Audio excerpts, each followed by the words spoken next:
90 के दशक के ऐसे फनकार जिनके गानों ने लोगों को ऐसा दीवाना बनाया कि उसके दहेज में न जाने कितने सुपरस्टार बन गए। आज भी जब कोई युवा दिल इस कलाकार का गाना सुनता है तो उस दिल की धड़कन तेज हो जाती है। इन्होंने संगीत की ऐसी परिभाषा बदली, दुनिया भर के संगीत प्रेमियों को अपनी मधुर आवाज से मंत्र मुक्त किया।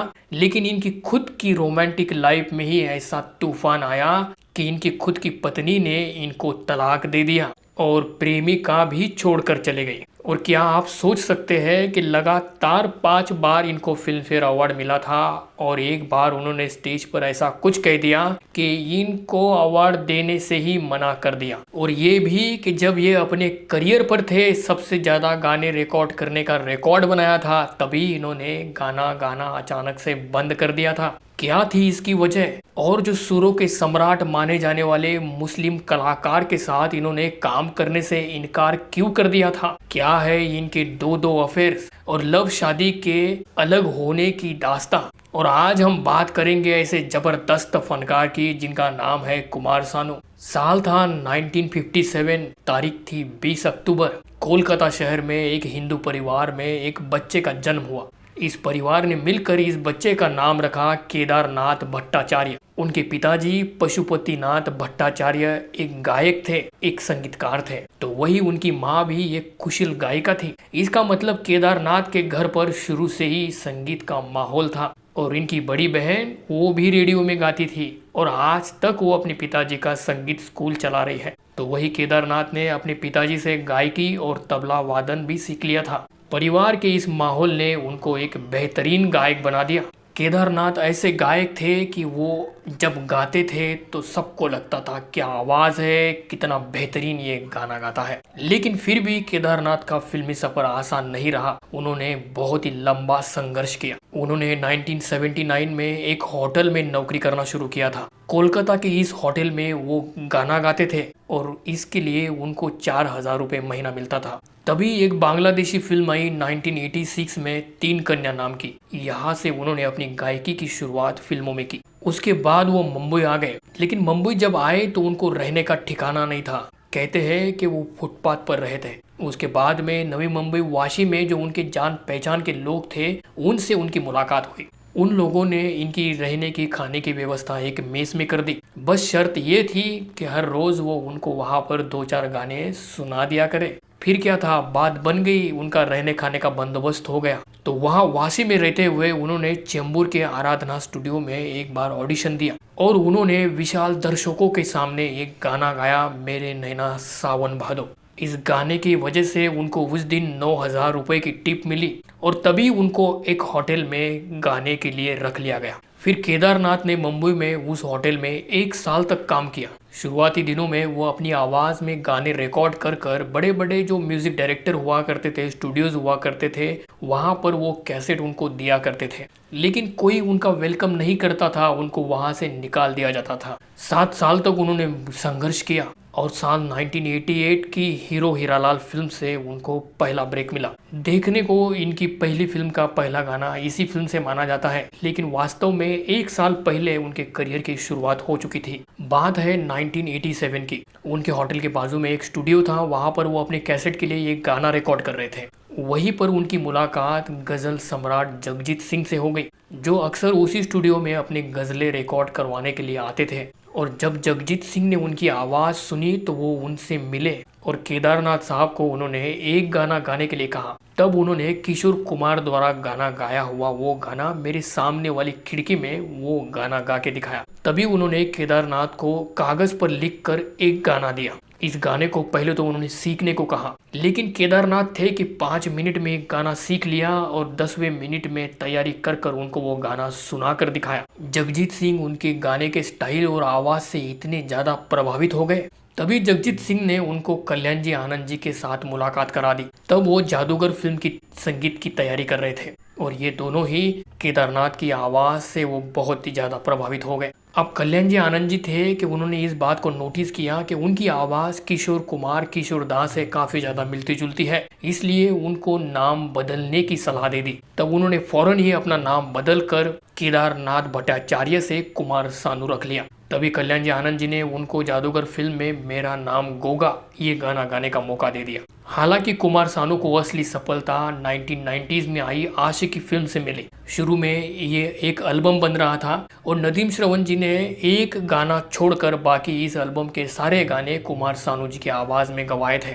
इस एल्बम के सारे गाने सुपर टुपर हिट हो गए और तुरंत ही उन्होंने इस एल्बम के ऊपर फिल्म बनाने का विचार कर लिया। इस फिल्म का ये गाना तू मेरी जिंदगी है आज भी सभी विवाहों की दिलों की धड़कन बना हुआ है। वही इसी फिल्म का एक गाना अब तेरे बिन जी लेंगे हम, इस गाने के लिए उनको पहला फिल्म फेयर अवार्ड मिला। इसके बाद क्या था दोस्तों, कुमार सानू ने पीछे मुड़कर देखा ही नहीं। वो लोकप्रियता के ऐसे शिखर पर पहुंच गए थे कि प्लेबैक सिंगिंग के लिए सभी संगीतकारों की वो पहली पसंद बने हुए थे। कुमार सानू एकलौते और पहले ऐसे गायक हैं जिनको लगातार फिल्म फेयर का अवार्ड मिला है। साल 1991 में साजन, 1992 में दीवाना, 1993 में बाजीगर और उसके अगले साल 1942 ये लव स्टोरी के लिए। कहा जाता है कि एक बयान की वजह से उन्होंने फिल्म फेयर के आयोजकों को नाराज कर दिया था। जब 5वीं बार उनको यह अवार्ड दिया जा रहा था तो तब उन्होंने कहा था कि मुझे खुशी होगी अगर अगली बार ये कोई और जीत ले। ऐसे में लोगों को लगा कि वो फिल्म फेयर अवार्ड नहीं लेना चाहते। बहुत बड़ा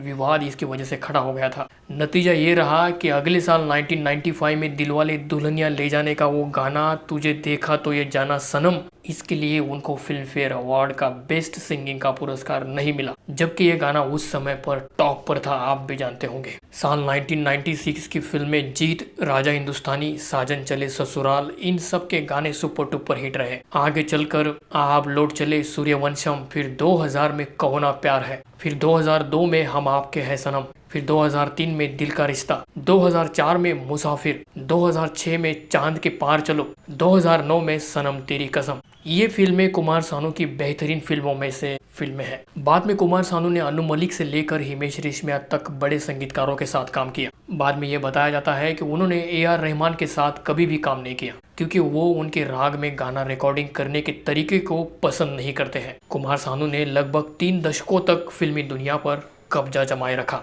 इस दौरान उन्होंने न जाने कितने तो हिट सॉन्ग्स गाए हैं। इन गानों में एक लड़की को देखा तो ऐसा लगा, मेरी महबूबा, दिल है कि मानता नहीं, तुम्हें अपना बनाने की कसम, ये काली काली आंखें, लाल दुपट्टे वाली तेरा नाम तो बता, और लड़की बड़ी अनजानी है, ऐसे बेहतरीन गाने शामिल हैं। उन्होंने 350 से ज्यादा फिल्मों के गाने गाए। गानों की बात करें तो वही उन्होंने हजारों गाने गाए। इसके साथ ही उनके नाम पर एक ऐसा रिकॉर्ड दर्ज है कि शायद ही कोई भविष्य में उसे तोड़ पाए। एक ही दिन में उन्होंने 28 गाने रिकॉर्ड किए थे। ये एक ऐसा रिकॉर्ड है कि इतने गानों के आसपास कोई भी दूसरा सिंगर नहीं पहुंच पाया है। एक बार उन्होंने एक इंटरव्यू में कहा था कि उनको खुद ही नहीं पता था उन गानों के बारे में उस दिन। जब अगले दिन ये अखबार में खबर आई तो वो सुनकर हैरान रह गए खुद।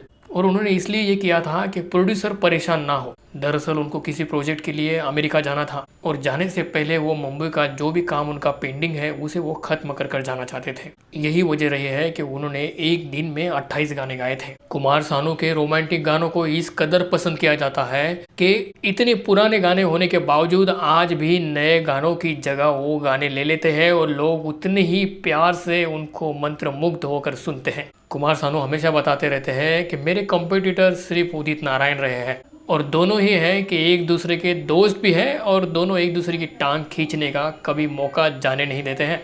मणिपुरी, मलयालम, कन्नड़ ऐसे कई भाषाओं में गाने गाए हैं। कुमार सानू गायकी के अलावा म्यूजिक डायरेक्टर भी रह चुके हैं। उनको कुल मिलाकर संगीत में बेहद ज्यादा रुचि है और साल 2006 में उन्होंने फिल्म निर्माण की तरफ रुख भी किया था। उन्होंने राकेश भाटिया के साथ मिलकर ये संडे क्यों आता है इस फिल्म को प्रोड्यूस भी किया था। इस फिल्म की कहानी 4 बच्चों पर आधारित थी जो मुंबई में बूट पॉलिश कर अपना गुजारा करते हैं। इस फिल्म में लीड रोल में मिथुन चक्रवर्ती को लिया गया था, लेकिन अभी तक इस फिल्म को रिलीज नहीं किया गया है। 90 के दशक में अपनी आवाज से सभी लोगों को दीवाना बनाने वाले कुमार सानू के जीवन में ऐसा वक्त भी आया जब बदलते वक्त के साथ उन्होंने संगीत से दूरी बनाना शुरू की। दरअसल 2004 में उन्होंने भारतीय जनता पार्टी को ज्वाइन किया और उसके बाद उन्हें अचानक से फिल्मों से काम मिलना बंद हो गया। हालांकि उन्होंने किसी पार्टी को इसके लिए दोष नहीं दिया, लेकिन हाल ही में उन्होंने एक इंटरव्यू में इस बात को स्वीकार किया कि उस वक्त इंडस्ट्री के अंदर कई लॉबीज में काम होता था और उनमें से किसी भी लॉबी में वो फिट नहीं बैठ रहे थे।